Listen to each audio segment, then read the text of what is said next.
তো ইনভাৰ্স ট্ৰিগোনোমেট্ৰিক ফাংশন আমি ইয়াতে ডিসকাস কৰিম প্ৰিন্সিপাল ভ্যালু মুখ্য মানৰ ওপৰত তো সৰ্বপ্ৰথম আমি ফলনৰ কাৰণে চাই লৈছো যে এটা ফলন f a to b ইয়াৰ প্ৰতিলোম পোৱা যাব যদি এই একৈকী আৰু আস্বাদক দুটা হয় আৰু যদি একৈকী আৰু আস্বাদক দুটা হয় তেতিয়াহলে ইয়াৰ প্ৰতিলোম হৈ যাব f ইনভাৰ্স b to a সংগতি দুটা চেঞ্জ হ'ব আদি ক্ষেত্ৰ হৈ যাব পৰিখৰ আৰ পৰিখৰ হয়ে যাব আদি ক্ষেত্ৰ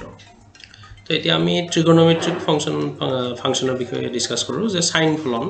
সাইন ফলনটো থাকে r ৰ পৰা -1 1 লৈকে তো ই যদি একৈকী আৰু আস্বাদক হয় তেতিয়াহলে ইয়াৰ ইনভাৰ্স পাম এতিয়া সাইন ফাংশনৰ যেটো গ্ৰাফ আছে গ্ৰাফটো দেখিলে আমি গম পাম যে 1 পইণ্ট y ক যেটো 1 বিন্দু আছে হেতু বহুতটা বিন্দুৰ কাৰণে 1 পোৱা যায় এবিলাক আপ ডাউন হৈ আছে তো যেবিলাক ওপৰৰ ফালে উঠি আছে এনেকা অসংখ্য থাকিব হেবিলাকৰ কাৰণে 1 আহিব -1 ত ডাউন হৈ যেবিলাক আছে ডাউনৱাৰ্ডত তো তলৰ ফালে আমি এনেকা ধৰণে -1 পাম 0 বহুতটা পইণ্টত আহিব আৰু যদি আমি পিকচাৰত চাওঁ তেতিয়াহলে এনেকা ধৰণৰ হ'ব যে আদি ক্ষেত্ৰত থকা r ৰ বহুতটা পইণ্টৰ কাৰণে -1 হয় একে ধৰণে +1 ও বহুতটাৰ কাৰণে হয় তো এটো ফিগাৰটো দেখিলে গম পাই যে এটো একৈকী ফলন নহয় তো আমি কম যে sin r to -1 ফলনটো একৈকী নহয় কিন্তু যদি প্ৰতিলোম থাকিব লাগে একৈকী হ'বই লাগিব তো আমি এনেকা কৰিম যে যেটো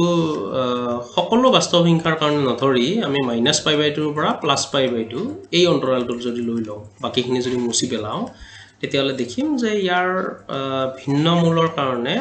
ভিন্ন প্ৰতিবিম্ব পোৱা যাব অৰ্থাৎ y অক্ষত এটা বিন্দুহে কাটিব আগৰ নিচিনা বহুত বাৰৰ কাৰণে 1 বহুত বাৰৰ কাৰণে 0 এনেকা ধৰণৰ ওলাব তো আমি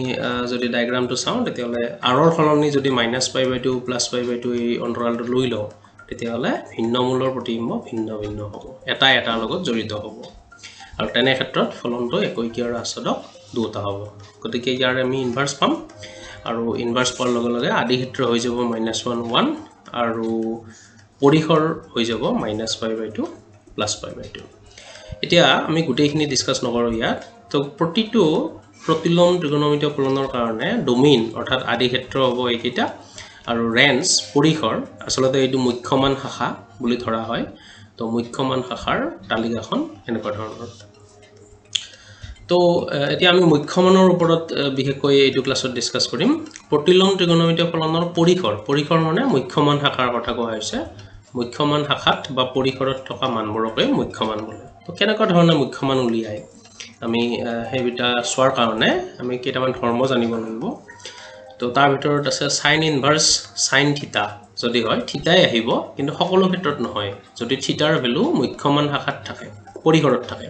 অৰ্থাৎ -π/2 +π/2 এই বন্ধ অন্তৰালৰ ভিতৰত থাকিলে হে sin ইনভাৰ্স sin থিটা হলে থিটা পাম একে ধৰণে cos ইনভার্স cos থিটা হলে থিটা হ'ব যদি থিটা বিলংস টু বন্ধ অন্তৰাল 0 পাই tan ইনভার্স tan থিটা মানেও থিটা হ'ব যদি থিটা বিলংস টু মুক্ত অন্তৰাল -π/2 +π/2 cot ইনভার্স cot থিটা হ'ব যদি থিটা বিলং টু 0 পাই মুক্ত অন্তৰাল sec ইনভার্স sec থিটা মানে থিটা হ'ব যদি হে থিটা বিলংস টু 0 পাই যত -π/2 থাকিব নোৱাৰে একে ধৰণে cosec ইনভাৰ্সৰ আছে cosec ইনভাৰ্সৰ কাৰণে -π/2 +π/2 হ'ব কিন্তু 0 টো নাথাকে তো এতিয়া আমি এটা উদাহৰণ লৈ লওঁ যে মুখ্যমান কেনেকুৱা ধৰণে উলিয়াই সাপোজ sin ইনভাৰ্স হাফ দিলে তো আমি ধনাত্মকৰ কাৰণে চাই আছো ব্ৰেকেটৰ ভিতৰত ধনাত্মক থাকিলে কেনেকুৱা ধৰণে কৰে তো sin ইনভাৰ্স হাফ বুলি কোৱাৰ লগে লগে আমি প্ৰথমতে চাম যে হাফ সাইনৰ কিমানত আহে আমি জানো যে sin π/6 বা ডিগ্ৰীত নিলে 30 ডিগ্ৰী sin 30 হাফ হয় তো এইটো কিন্তু ডিগ্ৰীত লিখিব নোৱাৰি কাৰণ আমি বাস্তৱ সংখ্যা হিচাপত কনসিডাৰ কৰিম তো sin π/6 এতিয়া আমাৰ যেটো ধৰ্ম আছিল এই ধৰ্মটো আছিল যে sin ইনভাৰ্স sin থিটা এটো হেনেকুৱা ফৰ্ম হৈছে sin ইনভাৰ্স sin থিটাৰ দৰে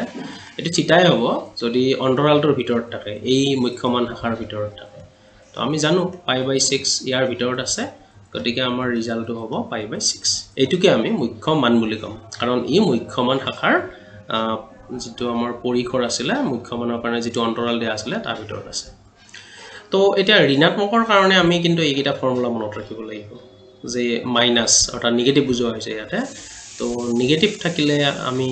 এইকেইটা ফৰ্মুলা ইউজ কৰিম যেনে sin inverse - x থাকিলে তাৰ মাইনাসটো ওলাই যোৱাৰ নিচিনা দেখি তো মাইনাস ওলাই যাব cos inverse ৰ কাৰণে কিন্তু মাইনাস ওলাই যাব কিন্তু লগৰ এটা পাই আহিব tan inverse - x হলে -tan inverse x হ'ব cosec inverse তো -cosec inverse x হ'ব sec inverse cos inverse ৰ দৰে এটা পাই ওলাই আহিব আৰু cot inverse - x তো একেই কথা পাই - cot inverse x তো আমি ইয়াতে মনত ৰাখিম যে মাইনাসৰ কাৰণে এটা পাই ওলাই আহিব মাইনাসৰ লগত তিনিটাত cos inverse sec inverse আৰু cot inverse তো এটা एग्जांपल ল suppose আমাৰ sin inverse -half দিলে আগৰবাৰ উদাহৰণটোত half আছিল এইবাৰ -half দিলে তো আমি লগে লগে এই ফৰ্মুলাটো ইউজ কৰিম বা ফৰ্মুলাটো ইউজ কৰিম যে sin inverse - x দেখিলে -sin inverse x হয় আমি ঋণাত্মকৰ কাৰণে চাই আছো এইবাৰ তো প্ৰথমতে আমি ইয়াৰ মাইনাস ওলাই লৈ গলো sin inverse half হ'ল এটা এই প্ৰবলেমটো আমাৰ সেই পজিটিভৰ ধৰণত পৰি গল আমি আকৌ চাম যে হাফ সাইনৰ কিমানত আহে যে সাইনৰ π/6 sin π/6 হাফ হয়